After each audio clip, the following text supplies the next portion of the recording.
Ainda não é desta que começamos o audiolivro sobre a evolução dos objetos e das coisas e das tradições e também sobre a evolução humana. Estou a pensar, mas isto começa a ser um projeto um pouco mais complicado do que queria, se calhar vou ter de simplificar um pouco. A verdade é que não consigo começar hoje. E claro, inclui também algo sobre a própria evolução das línguas. Há aspectos em que a evolução das línguas se aproxima da evolução humana, por exemplo. Aliás, o próprio Charles Darwin usa as línguas na sua obra, em que apresentou a evolução por seleção natural à sociedade, usa as línguas como uma espécie de metáfora da evolução humana, e hoje a evolução humana é usada para explicar a evolução das línguas. É curioso, houve aqui um círculo. Eu ando a pensar nisto, mas não é ainda hoje o dia em que vamos começar a falar disso, desse tema. Eu há pouco recebi uma mensagem da Ana Chain, eu acho que já falei dela aqui, tenho a certeza. Ela mandou-me uma mensagem de vídeo a mostrar que tinha acabado de comprar o livro do Tim Harford, How to Make the World Add Up, 10 Rules for Thinking Differently About Numbers. Salvo ela comprou a versão americana. É um daqueles livros em que há não, eu estava aqui agora a ver, não, comprou a versão inglesa. Mas é um livro curioso porque tem dois títulos diferentes. Nós no último episódio falámos do título em português, O que os números escondem, que me parecia um pouco estranho, porque esconde um pouco aquilo que o livro de facto quer dizer. Mas este livro tem já algumas, como é que eu ia dizer, confusões com os títulos, mesmo na sua versão inglesa, porque o livro em Inglaterra, que é o país do autor, chama-se How to Make the World Add Up, e depois nos Estados Unidos e no Canadá teve a edição The Data Detective, o detetive dos dados, e depois ainda houve a edição para crianças, que eu já tinha aqui falado, The Truth Detective, o detetive da verdade. Os próprios subtítulos também mudam. Em Inglaterra é 10 Rules for Thinking Differently About Numbers. Nos Estados Unidos é 10 Easy Rules to Make Sense of Statistics. E não sei muito bem explicar isto. Os livros em geral em inglês seguem processos diferentes de edição no Reino Unido e nos Estados Unidos. E muitas vezes são processos simultâneos. O mesmo livro pode estar a ser publicado em simultâneo, mas tem um editor diferente de um lado e do outro, tem revisores diferentes de um lado e do outro, e por isso acaba com algumas diferenças. Um dos casos mais conhecidos das últimas décadas foi o primeiro livro do Harry Potter, que em Inglaterra se chamava The Philosopher's Stone e nos Estados Unidos The Sorcerer's Stone. E acontece muito mais vezes. Há casos em que os livros têm, por exemplo, divisões de parágrafos diferentes em Inglaterra e nos Estados Unidos. Há casos até em que há mudanças no próprio texto, palavras que mudam porque o revisor é diferente, o editor é diferente.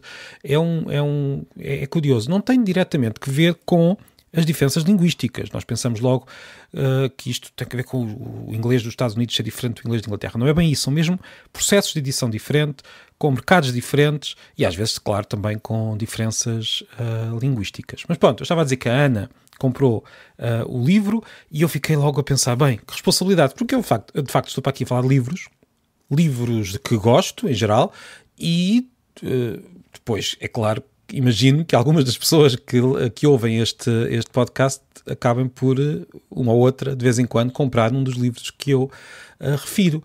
E eu fico a pensar, bem, é uma grande responsabilidade, porque isto é uma coisa tão pessoal, não é? É uma coisa tão... é claro que é bom falarmos dos livros, e por isso é que eu tenho este canal, para que mais pessoas comprem. Eu fico contente com isso. Mais pessoas leiam, não necessariamente comprem, mas que leiam mais estes livros, por isso é que eu estou a falar deles, e depois acabo por, no fim, ter algum medo. Mas será que depois as pessoas vão gostar? Acontece, claro. Depois pode só não gostar. Isso é um dos riscos. Mas pronto, este livro é muito interessante, por isso leiam-no. Ajuda-nos muito, às vezes, a, digamos, mudar algumas ideias que temos sobre o mundo. E isto tudo leva-me a outro tema relacionado com o desespero que algumas pessoas que gostam de ler têm ao ver que há pessoas que não gostam de ler. E nós vemos por aí, muitas vezes, discursos muito inflamados e muito desesperados porque o mundo está perdido, porque as pessoas não leem, porque conhecemos pessoas que não leem. Muitas vezes as pessoas até partilham depois alguns estudos científicos que mostram como ler faz bem por isto e por aquilo.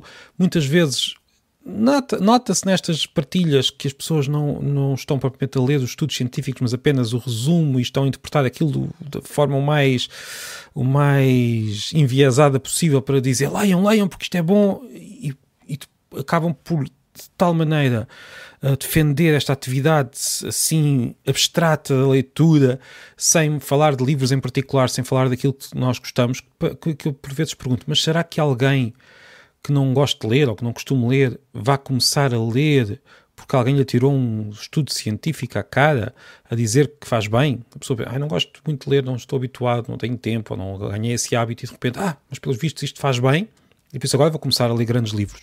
Parece-me difícil. Isto é a minha opinião, e se alguém não concordar, eu gostava muito de ouvir os comentários. Parece muito mais, como é que eu ia dizer, produtivo, se quisermos, falar dos livros, daquilo que gostamos, porque gostamos, e o que é que eles nos dão. E claro, nós temos de saber que há pessoas que não leem, tal como nós também não fazemos outras coisas que se calhar são muito importantes.